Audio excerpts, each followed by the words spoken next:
Hi guys! In this video I thought I would take some negative situations that are happening right now, or negative comments or concerns, anxiety inducing thoughts, whatever you have, and flip them and find something about them that's positive, or at least try to take the sting out a little bit.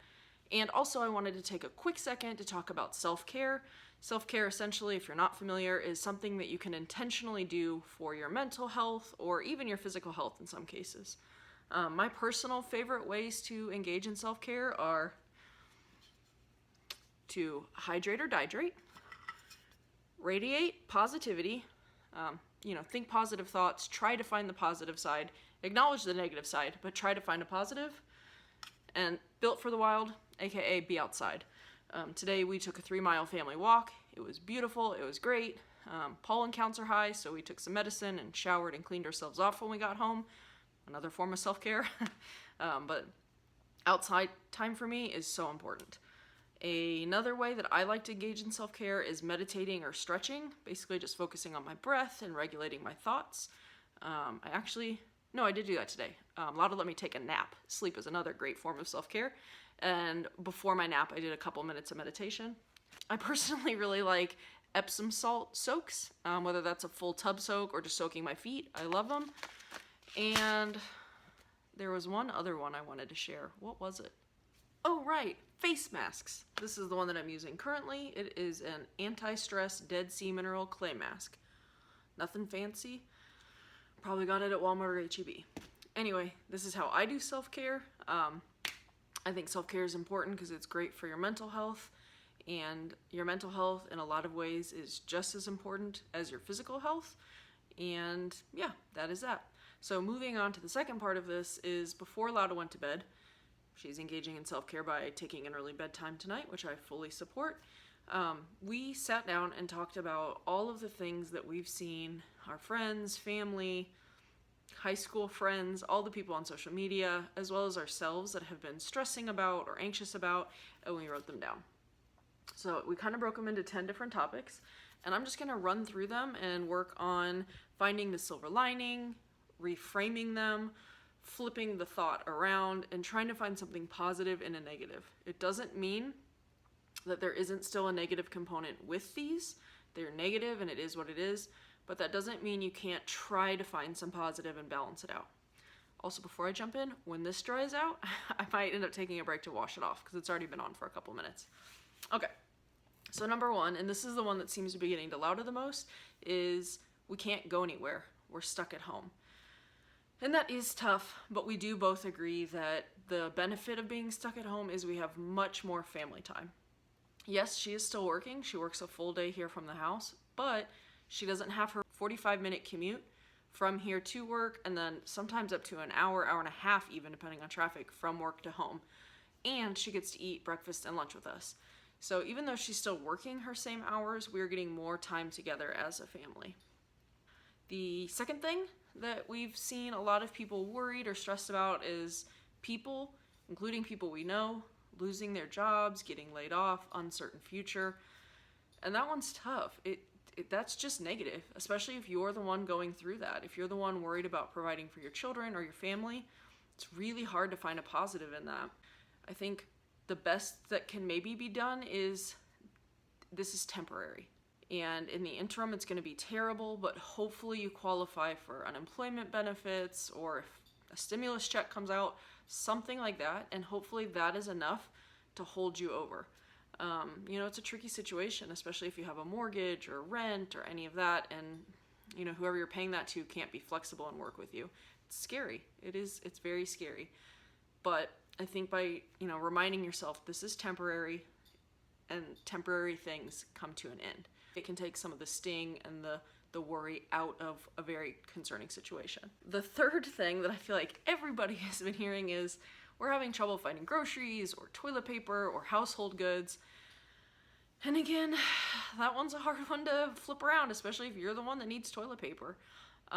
But in most cases, people are able to find something that can work as toilet paper, and they're able to find food. It might not be their preferred food, their preferred brand, their preferred nutritional balance, but at least here where I am, people are finding things to eat and things to replace toilet paper and hand soap. And also, as a positive here, people are calming down. They're not panic buying, which means that those things are more often than not in stock. The fourth thing, again, really obvious, people are getting sick, and unfortunately some people are not making it through. They're dying. That's just a hard one to find a positive for. Obviously, if you're someone who is healthy, that's great. That's your positive. Hopefully the people around you, the people you love, are healthy, but the fact of the matter is people are still getting sick. There are so many people working so hard to help those people that hopefully we start seeing that number come down, especially if people can follow the guidelines and, stay home and socially distance themselves and wash their hands. It doesn't take the sting out of what has already happened, but hopefully it prevents future pain. And I just want to reiterate, finding the positive, I know I said this before, but I think it's important to repeat, is finding the positive in a situation is in no way denying the negative part of it. It's just trying to find a little bit of balance, or at least moving that negativity down just a little. And the fifth one is celebrations and events are being canceled. This one hits close to home. My brother-in-law is a senior in high school, so prom, graduation, all of that's kind of up in the air. Our daughter turns 1. Granted, we weren't planning on having a big party. We canceled our normal, Easter event that we have for friends. Again, it's tough, and hopefully the silver lining there is you have some people who are close to you, who you live with, that you can find a way to celebrate. Technology's great. FaceTime, Zoom, conference calls, different ways to connect. It's not the same, but at least it's something. And hopefully a lot of these events will be able to just be pushed back a little. A prom in the summer, maybe it's unorthodox, but hey, you'll have a great story for down the road. Situation number 6 is people aren't practicing social distancing.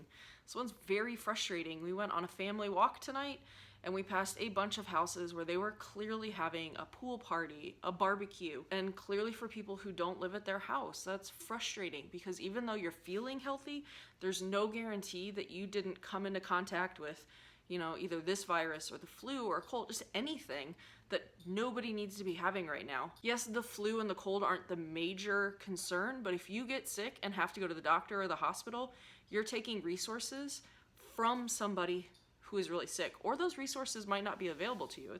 Everything is up in the air.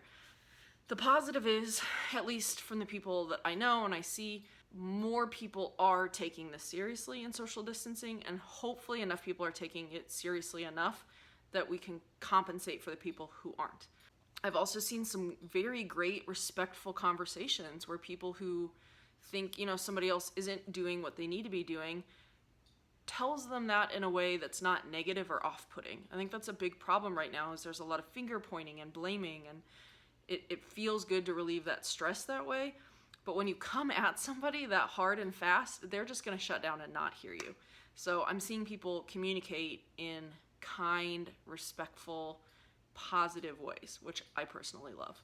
Number 7 is, and this one hits close to home for me, given the work I do and the work my wife does, kids that rely on school for stability, positive social interaction, food, in some cases clothing, aren't able to go.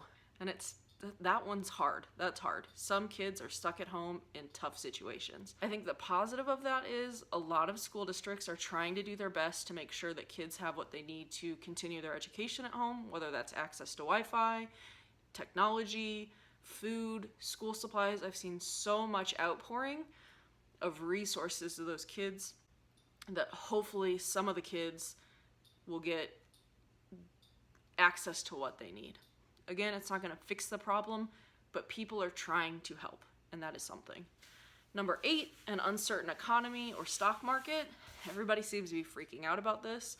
The thing I tell myself, and I don't know if this is a positive so much as just reframing it, is the stock market always ebbs and flows.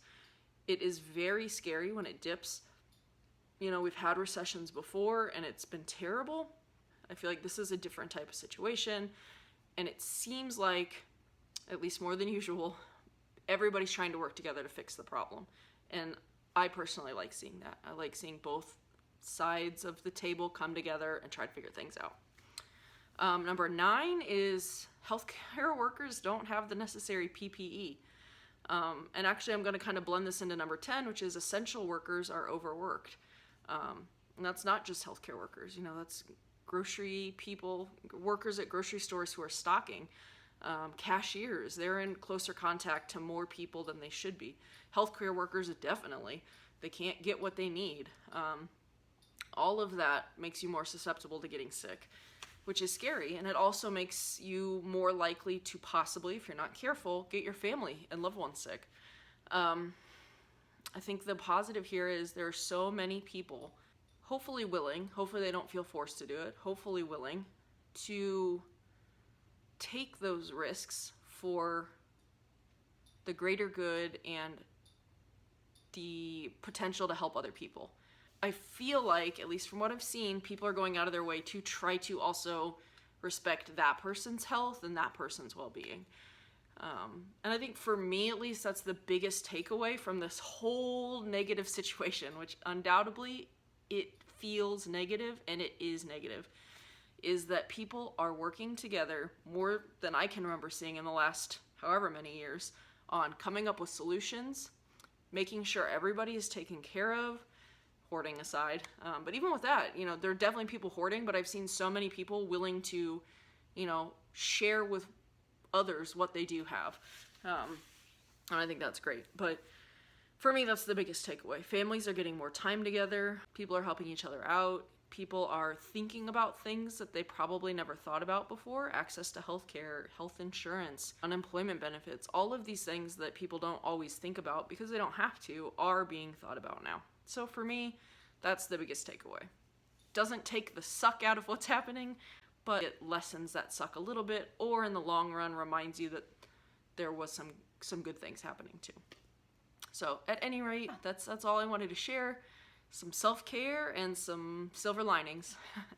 I hope you guys are doing well, you're staying healthy, you're taking care of yourself mentally, and you're enjoying time with your loved ones.